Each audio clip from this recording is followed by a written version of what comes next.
So let's review before we go to the responsibilities. 12 attitudes of mastery. Love. I am love. I am harmony. I am one with Source. Grace. I am grace. I allow all. I forgive. I forgave. And I will forgive. Gratitude. I am grateful. I am alive. I am this. I am. Thank you. Respect. I respect. I am humble.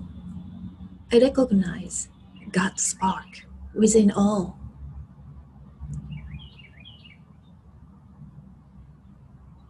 Responsibility. I am responsibilities. I co-create and serve for love and harmony. Trust. I trust my higher self. I am trust. I trust the co-creative process, divine timing, divine order. Accountability. I am accountability. I embody all consequences with divine love.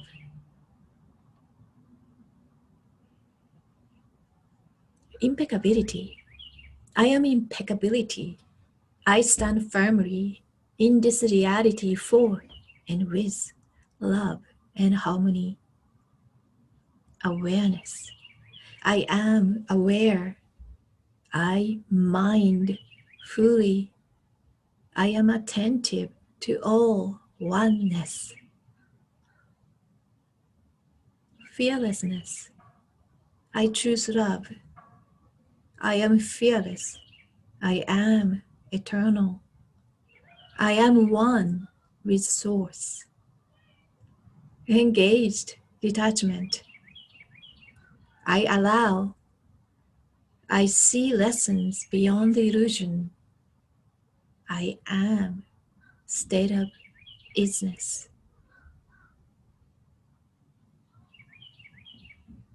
Joy. I am joy. I choose joy. I align myself with God's original intention.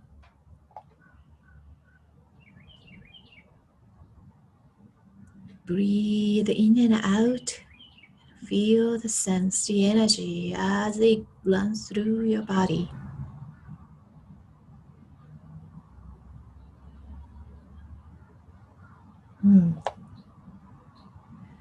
Thank you for listening. Let's go to the responsibilities. 12 responsibilities. There is a power in responsibility. If you want the power, you need to take the responsibility. So to reason, embodying the responsibilities of mastery. Become conscious co-creators of reality and leaders of ourselves. Discovering, comprehending, changing, and healing the base belief program is a responsibility of each individual whose life is immersed within and controlled by that program. And each individual that can successfully make conscious changes and create a more rewarding idea program. More rewarding idea program makes it easier for the next person to succeed. So let's see here. Each and every one of us has a responsibility to choose the right programming. And by making a conscious change and create a more rewarding idea program, creating a more rewarding concept, idea, belief system, it is kind of program, which we covered in the previous section, makes it easier for the next person to succeed. So we are passing this down to the next person, the next generation, the future. When people can lead themselves, they do not need leaders. And when people can heal themselves, they do not need healers. When people realize God exists within them and that they exist within that force, they will not need others to save them. It's a big statement.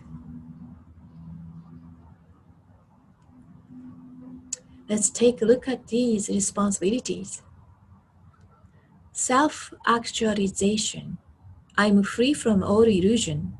I'm willing to find my lesson each day. Self-sovereignty.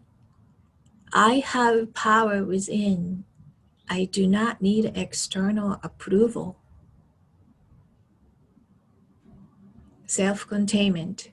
I am responsible for my energy at all times. Self-discipline. I have a power to choose the right action and right attitude. Self-love. I give myself permission to love myself first.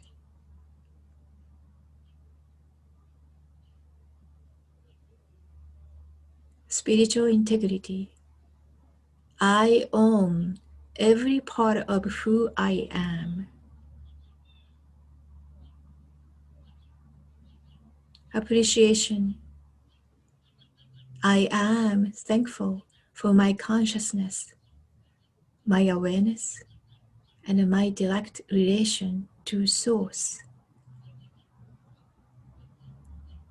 Patience. I let go of my limitation now, so I experience divine right timing with grace and ease.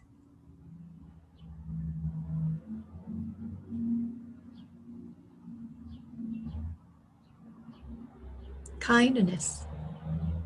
I give myself permission to be kind to myself first.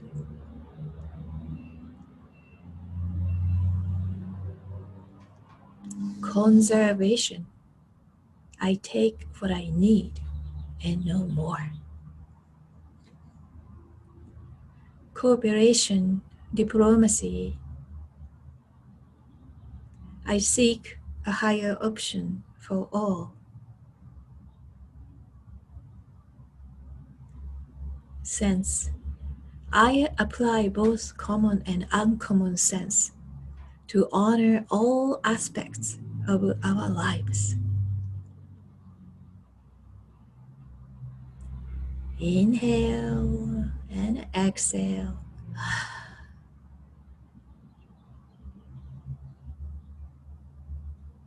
The first one is self-actualization. I'm free from all illusion.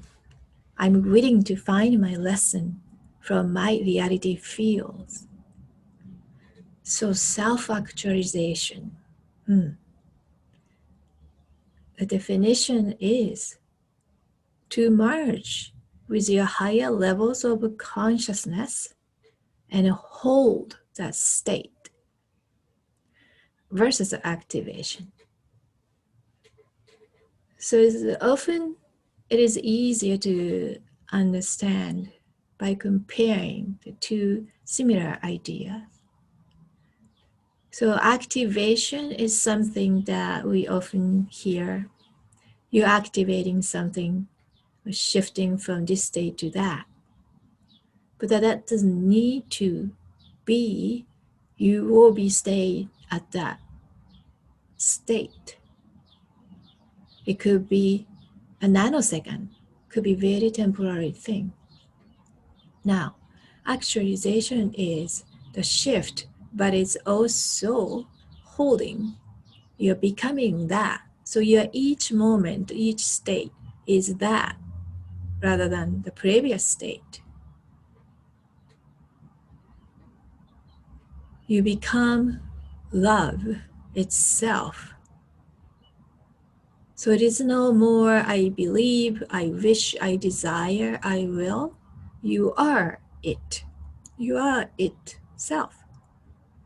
And you are joy, which means you are the God's original intention, love and joy.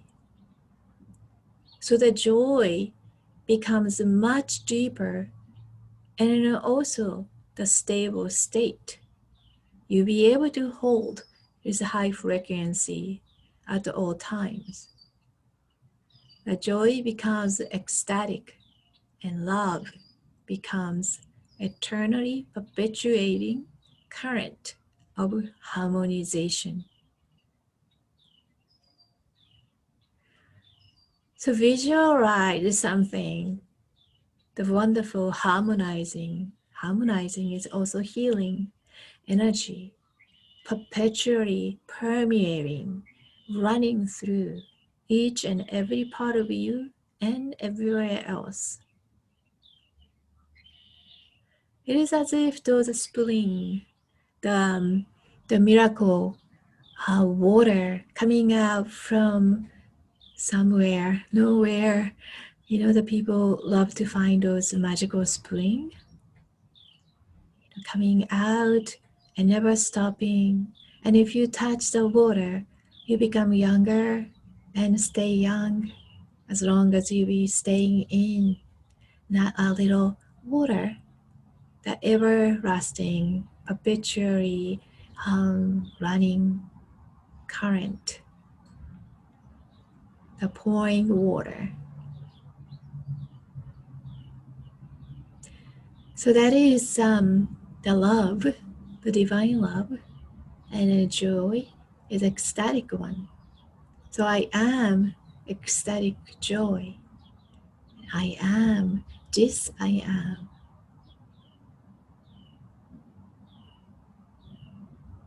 So when we say self-actualization, step closer to God, the divine self, meaning that merging ourself with higher identity.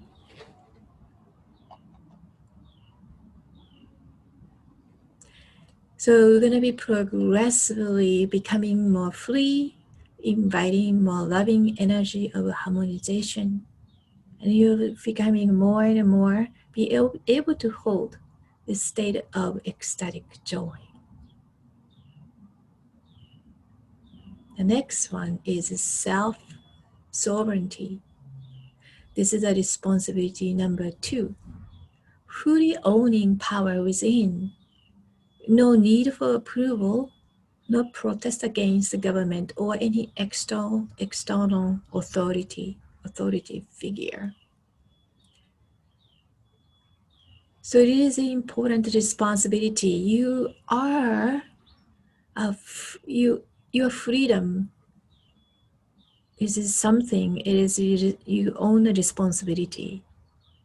So this is not something you receive from someone else or blame someone else that you are not free.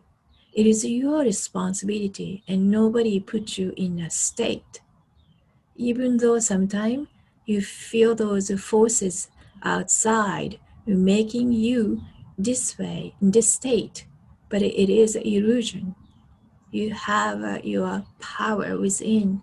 Everything you need, you do have already. If you cannot feel the love, ask yourself why. This is another way to ask. Or if you are not satisfied or you don't feel free, ask yourself why before protesting against something else out there. What it does is bring more fear than harmony. Just think of that whoever being protested against. Okay. Let's say it's a local government. People are not happy with how the government run or whatever the policy. Let's say they do protest around the government. Sometimes happen. But this will actually ending up with disempowering people.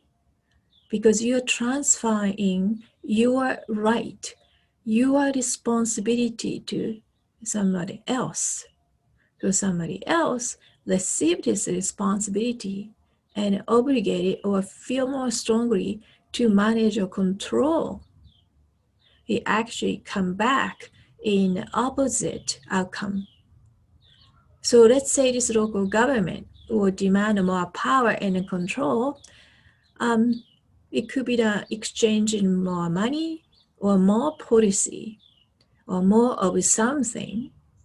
It doesn't really matter. Energetic exchange is done at this point.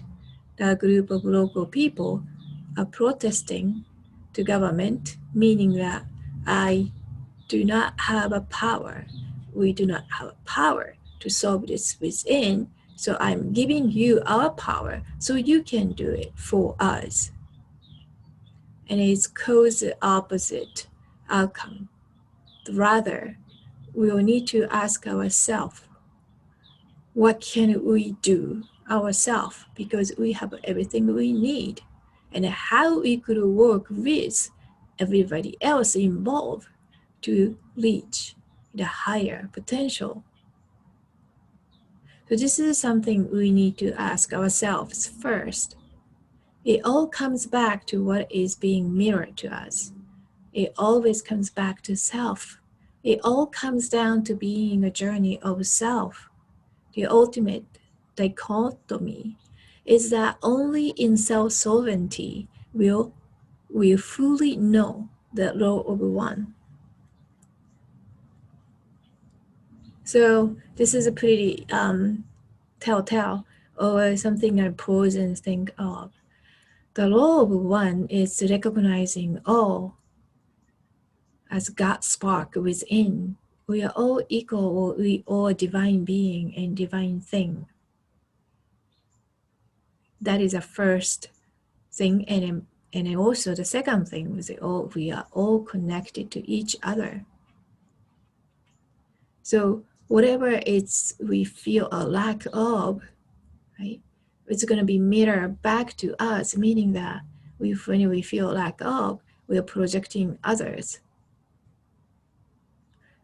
We don't have a power. That means we don't have a God spark within. That is basically what we are saying. We are saying that we are not equal to you, and we don't have a self-responsibility to manage because we are not, don't have a God spark within. So this is totally against teaching or belief system of the law of one. This is why it is important to pause and consider the action you are going to take or thoughts and belief you hold. Likely that is limiting power, and no one else is doing that or making you feel that way but yourself.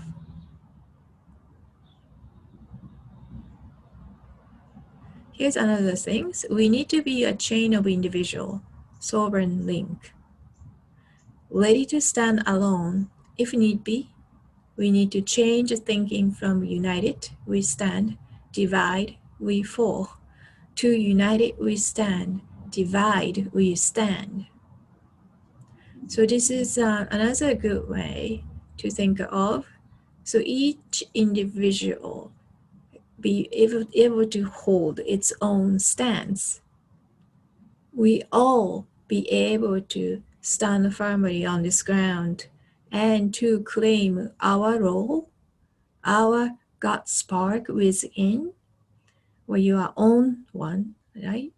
You could be standing alone as a divine being. It doesn't necessarily require many other people around you. Or it happened to come. Other people will come with you and have a very much the same idea. Synchronistically come and stand as if there is another replica of you. That is wonderful. But that doesn't mean the other way, well, I don't have a power because I'm only one. I could be only powerful when I have a 99 more of me next to. No, this is what it's exactly said. United we stand, divided we stand. It doesn't matter 100 or 1,000 of us, or just one. Because we are all sacred being having a God spark within. There is nobody above you and nobody below.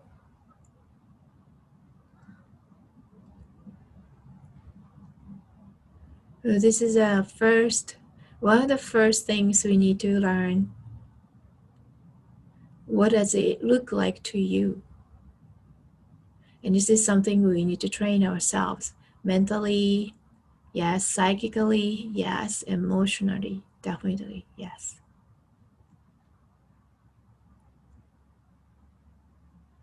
So let's think about this idea. What does it look like? How can you be free, fully free, right? What does it being self-sovereign mean to you? What would it feel like? I am free now from the need of approval. I am a manifestation of God Spirit. I am completely free. I'm free from all illusion. I'm free from all limitation.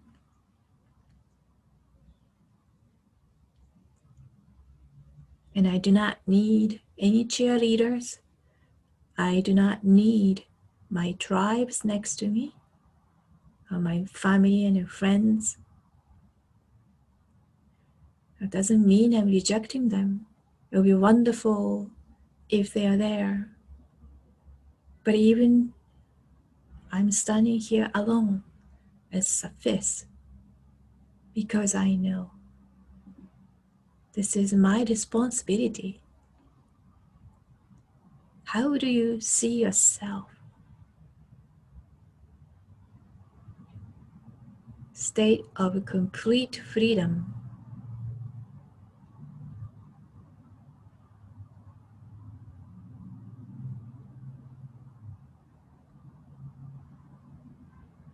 I'd like you to picture it. And I would like you to go back 6 years and 12 years and even more. Does this concept shift changed? Is there something hasn't changed? This is how you know your past, your journey, how you traveled, and how you're going to continue this path.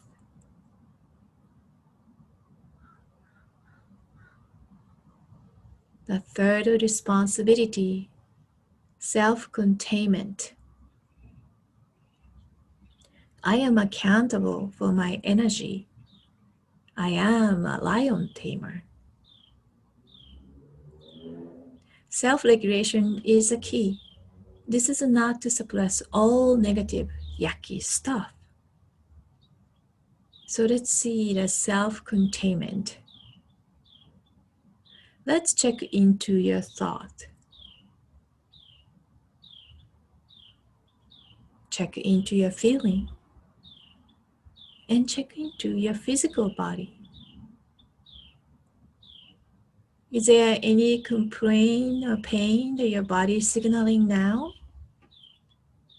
How about your emotion, the sensation and feeling of frustration, any anxiety or upset? Or something you feel is not up to your standard? Is there some mismatch between your mental and emotional bodies? Listen to it fully. This is not the time to shove it down and ignore. Bring that up very close to you. Then create the opposite. That is feel right to you. So now you created the plus and then the minus energy polarization, polarized form. So now you know how to bring this together, the neutral point, and you become more effective. So you will create those feelings rather than digesting, analyzing in your mental field, but you will sense and feel, and you have opposing the other opposite of a feeling. And first, you're gonna have a two opposing feeling, right, in each side, and just hold and feel.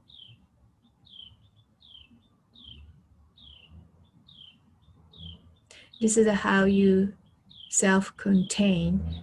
You are not shifted one way or the other way, or try to contain yourself to pushing down the yucky stuff. That is not the self-containment. Fully understanding what's going on and having an opposite feeling, a sensation, and you're balancing it. It's almost like a conductor or lion tamer.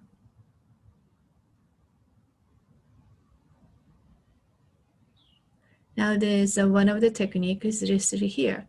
Start to use your mind to generate the emotion that will create a critical mass to override the yucky feeling. The more you do that, the more you will be able to get the emotional body to cooperate, because you are helping it heal. So the emotional body, let's say here it looks like a lion, right? It is very all worked up, and the only thing you could find is to be that state. Since nobody is listening for a while, it constantly to the mode. Oh, now that my master noticed me, so I'm gonna go more and more and more. And every time you look into your emotion, you go, wow, that's really yucky stuff. I don't feel that. I do not want to be sad. I don't want to feel jealousy. I don't want to feel frustrated. I do not want to get mad. So as soon as you kind of feel it's coming up, we just suppress. Go away. No, that's not me. No, rather, you're going to bring a massively opposing or massively high frequency emotion. And it's not, instead of kind of thinking to have that, actually feel. You feel the emotion to really bring the emotion up in the front. So we learn about this opposite emotion, and that is a very good technique. Bring that out so that other emotion has place to come together and an opportunity to transmute those two opposing polarized emotion. So it could go back to the neutral zone, which is back to the source. Huh. So you created the more space, the neutral zone. So you are more of the opportunity to align ourselves and ground and center. So you could objectively see a lot of different things and different emotion because we have a more sacred space. We'll be able to direct, release energy with ease and grace. So this is about becoming the master of lion tamer, for example, or conductor of the a symphony orchestra. As a conductor, you know the whole note, and you know which instrument comes when and how much of that music, the sound, or texture, right, comes on in the same in a certain time in certain parts. And what do? After the parts is over, you let them rest, correct? You make a hold, and then so the other instrument come into the play. So again, this is not to suppressing. It is controlling, managing the flow, so you have a beautiful orchestra going on inside your body rather than chaotic things going on randomly, making you very quite in a chaotic state. So self-containment, I am accountable for my energy. It's very important concept and responsibility. I am accountable for my energy now. I am a lion tamer. Yeah, so this is often usually happen that your shadow self start to pop up and start talking to you and is saying something very negative. Now, if you notice this, congratulations, you're pretty advanced yourself to the shadow healing. A lot of times it's run in our background that we don't even know where this is coming from. A certain situation, a certain person, or one word it could be, you trigger something and put you down to this this state. Or other way is that we like to kind of victimize our role if you become very aggressive and frustration. It's a ball of fire going on in this being. As soon as come home, you start yelling people, or having a car rage, right? Those people who kind of rage during the driving. It's a lot of those things are happening in their head. It's not very good controlling or managing their own energy field. So as you become more the master, your states want to be closer to this, right? It's very harmonious, beautiful. Everybody kind of want to come to you and want to interact with you. What's her secret? What's his secret? I'm accountable for my energy. Self-discipline. I am in my divine self each time I use free will. Do you each not have the gift of free will selection, through which you can choose how you will respond to something, and thus correspondingly choose your experience of it? Who is responsible for your choices? Yeah, this is a pretty good one. That's something I would like you to read some section. So self-discipline is not something we normally think in conjunction with free will, the use of free will. Each free will we exercise offers a path of joy or sorrow. Exercise your light wisely, your light, your free will.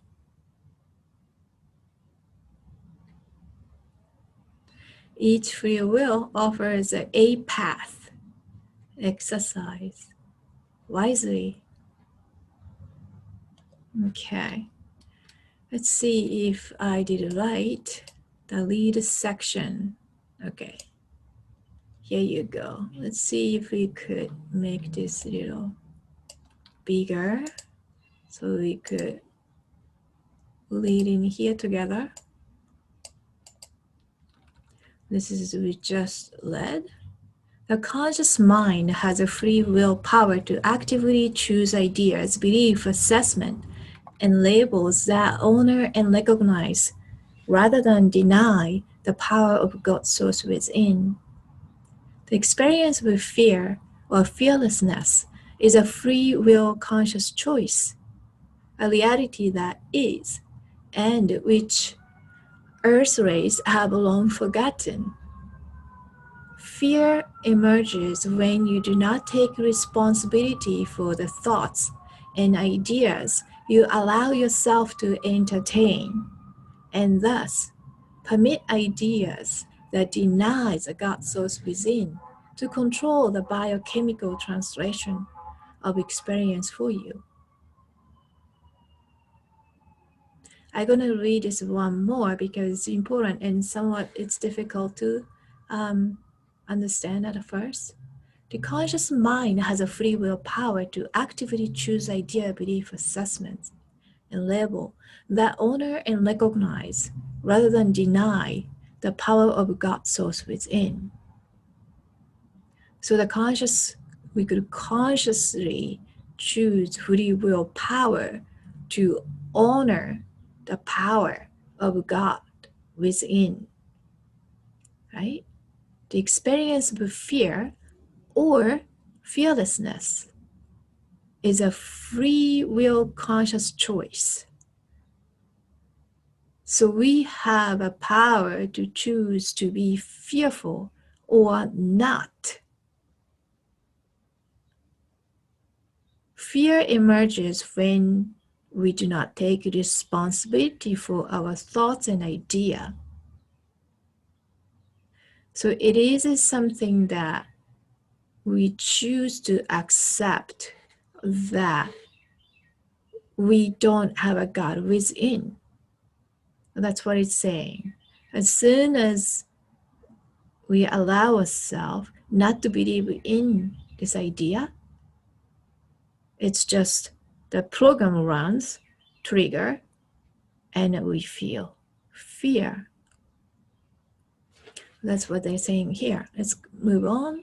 Fearlessness is self-created through remembering you have this free will conscious choice, and it's inherent self-responsibility, and through willingly applying your gift of free will to create, entertain idea, belief, thoughts, assessment, label, and action that honor and embrace rather than deny and disempower the living God source within you. You will continue to play the role of victim by denying a responsibility, accountability, knowledge, truth, reality, unconditional love, and limitless power inherent to the God source within you. The difference between the Christianic and Metatronic path is simply the difference between a loving God source within embraced or judging God ahead without projected.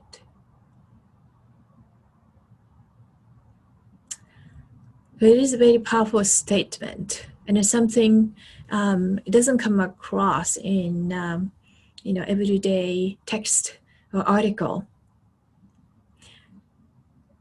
So over and over, this teaching reveal that our direct, not even direct connection, basically saying that we have this very God power within.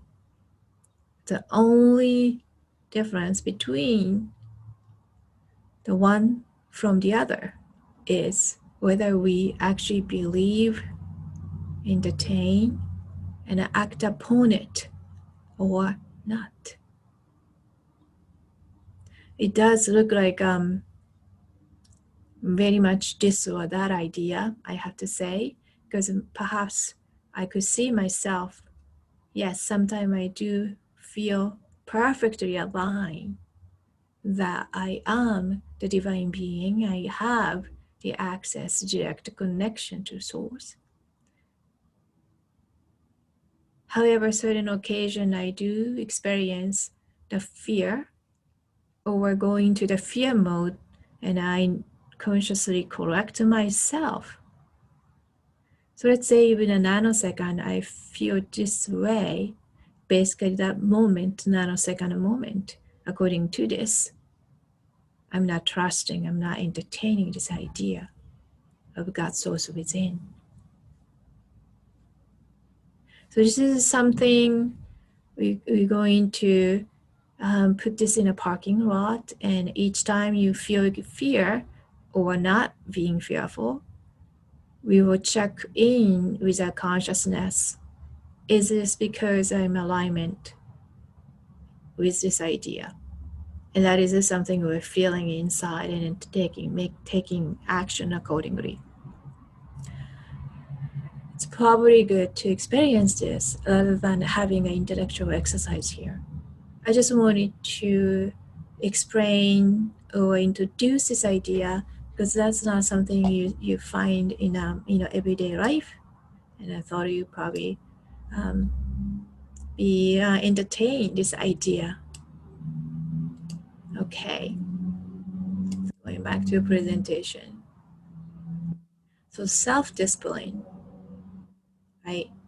It's a lot to do with that our choice how to use our free will with God or not, right? It's kind of quite serious rather than what we normally think of self-discipline.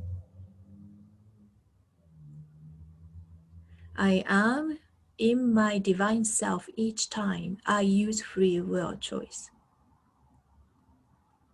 So it's related to the principle of dignity. Most important principle to extend, carry, and express real love. It means that consciously use free will to honor living God spark within.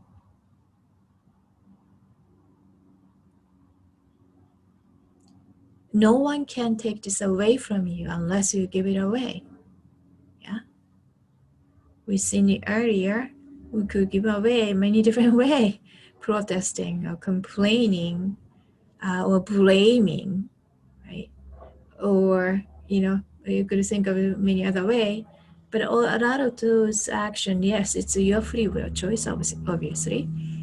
But it is basically giving up the part of your responsibility or choosing not to carry, right, the divine self. Choose what means something to you and do not compromise it. Never settle for being less than your true self. So this is a big one. Never settle for being less than your true self. What does this mean to you? Never settle for being less than your true self. So principle of dignity. How do you feel to live with dignity? How does that look like? I think this is a very important topic. If each and every one of us behave under this principle, how would our relationship with each other may shift? Your friend, your family, your spouse, partner, the teacher, officers, a lot of those people in a power position,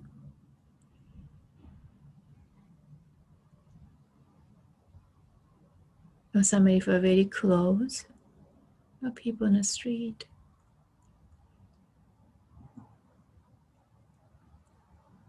If we all be able to extend, carry, and express real love,